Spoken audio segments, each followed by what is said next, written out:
In this exercise tutorial, I'm going to be showing you how to do ankle dorsiflexion and inversion at the same time.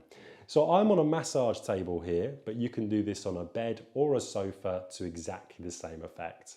If you are trying to replicate what I'm doing and you can't have your foot off of the bed or off the sofa, it's too awkward, because I'm going to have my ankle off this massage table. Use a couple of pillows to prop the leg up, and you can do exactly the same as I'm going to demo.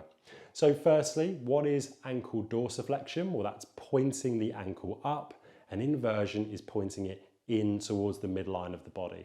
So I'm going to be laying back now, and I'm going to show you what that looks like with my ankle. So I'm going to bring my left leg out the way just for the purposes of you being able to see this best. And I'm going to come as close to the camera as I can. So in this position, you might have your leg to the side. You don't have to have it like I am. It's just for the purposes of demonstration.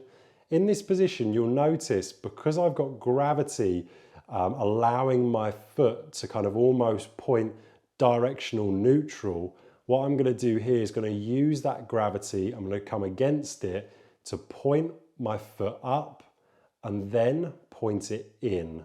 So that is dorsiflexion first and then inversion second. And each time I do both dorsiflexion and inversion, that would be one repetition.